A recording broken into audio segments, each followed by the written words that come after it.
Bismillahirrahmanirrahim. Assalamu alaikum dear student. Welcome to my YouTube channel. This is Mushtaq Ahmad. Dear student, today we will discuss about polysaccharide.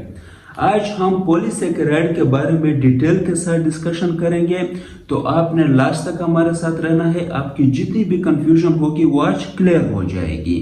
Dear student, सबसे पहले हम polysaccharide word की meaning को समझते हैं। Poly means many and सैकर mean sugar. ये वो carbohydrates होते हैं, पॉलीसैकेराइड वो कार्बोहाइड्रेट्स होते हैं जिसमें मेनी शुगर के यूनिट्स होते हैं, तो ऐसे कार्बोहाइड्रेट को हम नाम देते हैं पॉलीसैकेराइड। डियर स्टूडेंट, इसको हम डिफाइन किस तरह करेंगे? Those carbohydrates which is form of more than 10 monosaccharide units. Dear student, polysaccharide वो कार्बोहाइड्रेट्स होते हैं जिसमें 10 से ज्यादा मोनोसैकेराइड के यूनिट्स होते हैं, तो ऐसे कार्बोहाइड्रेट को हम क्या नाम देंगे? पॉलीसैकेराइड। डियर स्टूडेंट, अब हम बात करते हैं प्रॉपर्टीज के। तो सबसे पहले जो आपने याद रखना है, ये क्या है? स्वीटलेस है, यानी इसकी जो मिठास है वो बिल्कुल नहीं होती। क्लियर? जिस तरह हमने डिस्कस किया था कि मोनोसैकेराइड जो है वो सबसे ज्यादा मीठे होते हैं, फिर हमने डिस्कस किया था कि ओलिगोसैकेराइड जो है वो मोनोसैकेराइड से कम मीठे होते हैं। क्लियर? उसमें मिठास कम होती है as compare to monosaccharide. But polysaccharide जो है इसमें बिल्कुल मिठास नहीं होती, तो ये पॉइंट भी आपने याद रखना है।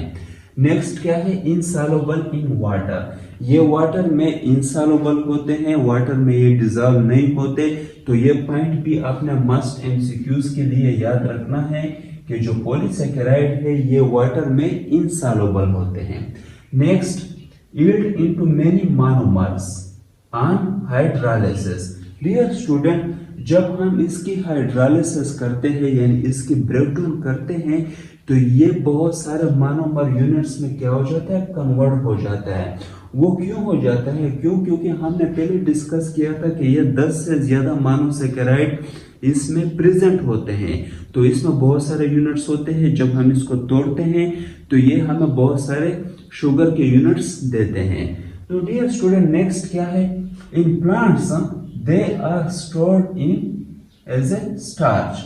डियर स्टूडेंट, ये बात आपने याद रखनी है कि प्लांट्स में ये स्टार्च का फॉर्म में स्टोर होता है। क्लियर? और ये आपने एमसीक्यूज के लिए मस्ट याद रखना है, क्योंकि एमसीक्यूज में पूछा जाता है कि पॉलीसैकेराइड जो है वो प्लांट्स में किस फॉर्म में स्टोर होता है। क्लियर? तो ये स्टार्च के फॉर्म में स्टोर होता है। Next, in animals they are stored as a glycogen. और एनिमल्स में ये ग्लाइकोजन के फॉर्म में स्टोर होता है, तो ये भी आपने मस्ट एमसीक्यूज के लिए याद रखना है कि प्लांट्स में ये स्टार्च के फॉर्म में स्टोर होता है और एनिमल्स में ये ग्लाइकोजन के फॉर्म में स्टोर होता है। क्लियर? अब हम क्लासिफिकेशन की बात करते हैं। डियर स्टूडेंट, पॉलीसैकेराइड को अगर हम क्लासिफाई करते हैं on the basis of function, तो इनको हम दो ग्रुप्स में डिवाइड करते हैं। सही? First one is structure polysaccharide. Clear? Next in storage polysaccharide. Clear? तो स्ट्रक्चर पॉलीसैकेराइड कौन से होते हैं? Such polysaccharides form various structures of living organism. ऐसे पॉलीसैकेराइड जो कि लिविंग ऑर्गेनिज्म के स्ट्रक्चर्स में यूज होते हैं, उसके स्ट्रक्चर को बनाने में हेल्प करते हैं, तो ऐसे पॉलीसैकेराइड को हम क्या कहते हैं? Structure polysaccharide. क्लियर? इसके एग्जांपल क्या है? सेलुलोज, ये प्लांट्स के सेल वॉल में ज्यादातर प्रेजेंट होता है। क्लियर? और इसके अलावा काइटन जो है ये आर्थ्रोपोड्स या फंजाई के सेल वॉल में प्रेजेंट होता है। क्लियर? तो ये स्ट्रक्चर बनाने में हेल्प करते हैं। क्लियर? नेक्स्ट क्या है? Storage polysaccharide. स्टोरेज पॉलीसैकेराइड कौन से होते हैं? Such polysaccharides form storage material of living organism. Dear student, storage polysaccharide वो पॉलीसैकेराइड होते हैं जो लिविंग ऑर्गेनिज्म में स्टोरेज का काम करते हैं। Clear? For example starch, glycogen, जिस तरह हमने पहले डिस्कस किया था कि स्टार्च जो है वो प्लांट्स में स्टोर होता है और ग्लाइकोजन जो है वो एनिमल में स्टोर होता है। डियर स्टूडेंट, अब हम फंक्शन की बात करते हैं। तो सबसे पहले जो इसका मेन फंक्शन है वो क्या है? Source of energy. ये हमें एनर्जी प्रोवाइड करता है। अब एनर्जी हमें किस तरह प्रोवाइड करता है? डियर स्टूडेंट, इसमें कार्बन और हाइड्रोजन के दरमियान बॉन्ड होता है। क्लियर? जब ये बॉन्ड ब्रेक होता है, clear, during the process of respiration, किस प्रोसेस के रिजल्ट में?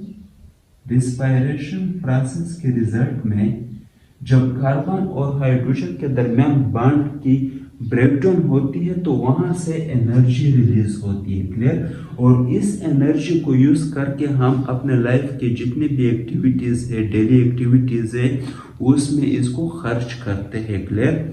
इसके अलावा डियर स्टूडेंट, आपने एक बात याद रखनी है कि 1 ग्राम ऑफ पॉलीसेकेराइड यानी 1 ग्राम ऑफ जो कार्बोहाइड्रेट्स होते हैं, क्लियर, पॉलीसेकेराइड, वो हमें 4 किलो कैलोरीज एनर्जी देते हैं, यानी बहुत ज्यादा एनर्जी देते हैं। कितने? 1 ग्राम ऑफ पॉलीसेकेराइड। तो ये बात भी आपने एमसीक्यूज के लिए याद रखनी है। नेक्स्ट क्या है? Storage of molecule. Dear student, ये एज अ स्टोरेज भी काम करते हैं, जिस तरह हमने पहले इसका जिक्र किया था। प्लांट्स में जो ग्लूकोज स्टोर होता है वो in the form of starch होता है, ऑलरेडी हमने इसको डिस्कस किया हुआ है। इसी तरह एनिमल में जो ग्लूकोज स्टोर होता है वो in the form of glycogen store होता है। तो ये डिफरेंस आपने मस्ट याद रखना है। क्लियर? इसके अलावा डियर स्टूडेंट, जिस तरह हमने बात की कि ये स्ट्रक्चर में भी हेल्प करते हैं, क्लियर, बिल्डिंग मटेरियल होते हैं।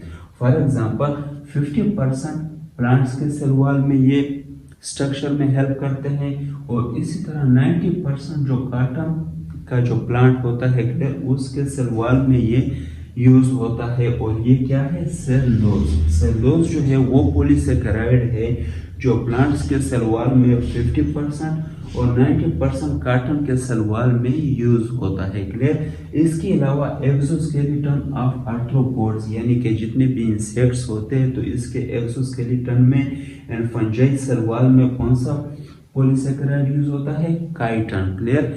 तो ये भी आपने मस्ट याद रखना है एमसीक्यूज के लिए। अब हम बात करते हैं एग्जांपल्स की। तो एग्जांपल जिस तरह ऑलरेडी हमने डिस्कस किया था कि स्टार्च जो है वो प्लांट्स में प्रेजेंट होता है, ग्लाइकोजन जो है वो एनिमल में प्रेजेंट होता है। क्लियर? इसके अलावा सेलुलोज जो है वो प्लांट्स के सेल वॉल में प्रेजेंट होता है। और नेक्स्ट क्या है? काइटिन। काइटिन जो है ये आर्थ्रोपोड के एक्सोस्केलेटन और फंजाई का जो सेल वॉल है उसमें ये प्रेजेंट होता है।